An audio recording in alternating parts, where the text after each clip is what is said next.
రాష్ట్రం కాని రాష్ట్రంలో పనుల కోసం పొట్ట చేతుపట్టుకుని వచ్చిన వలస కూలీల జీవితాల్లో విధి వక్రీకరించిందో లేదా వారి జీవితాల్లో విషాదాన్ని నింపాలని తొంగి చేసిందో తెలియదు కానీ నిన్న చిత్తూరు జిల్లా పుల్చల మండలంలో జరిగిన ప్రమాదంలో ఒకరు మృతి చెందగా ఇద్దరు తీవ్ర గాయాల పాలయ్యారు. ట్రాక్టర్ అకస్మాత్తుగా అదుపు తప్పి పక్కనే ఉన్న 11 kV విద్యుత్ లైన్ స్తంభాన్ని ఢీకొంది.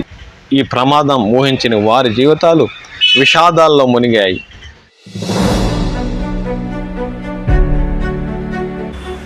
పులిచెర్ల మండలం కావేటిగారిపల్లి పంచాయతీ గొట్టిగింటివారిపల్లికి వెళ్లే మార్గంలో బుధవారం 11 kV విద్యుత్ స్తంభాన్ని ట్రాక్టర్ ఢీకొంది. ఈ ఘటనలో ఒకరు మృతి చెందగా మరో 12 మందికి తీవ్ర గాయాలయ్యాయి. వీరిలో ఇద్దరి పరిస్థితి విషమంగా ఉంది. ఎస్ఐ రవి ప్రకాష్ రెడ్డి తెలిపిన వివరాలు: ఒంగోలు జిల్లాకు చెందిన ఏవిఆర్ కంపెనీ పుల్చల మండలంలో తాగునీటి ట్యాంకుల నిర్మాణ పనులు చేపడుతుంది.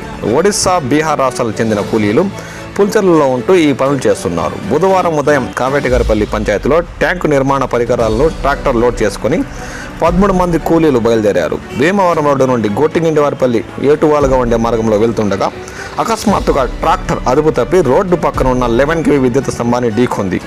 ఒక్కసారిగా విద్యుత్ వైర్లు తెగి ట్రాక్టర్పై పడ్డాయి. దాంతో కూలీలు విద్యుత్ ఘాతానికి గురయ్యారు.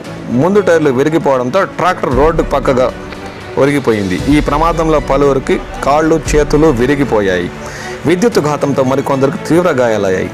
ఒడిశా రాష్ట్రం మల్కజ్గిరి జిల్లా మహారాజ్పల్లికి చెందిన అనూప్ సర్దార్ అక్కడికక్కడే మృతి చెందారు. సదుం మండలానికి చెందిన ట్రాక్టర్ డ్రైవర్ రవితో పాటు గాయపడిన మిగతా 12 మందికి వైద్యశాలకు తరలించారు. సంఘటనా స్థలాన్ని కల్లూరు సిఐ శ్రీనివాసులు పరిశీలించారు.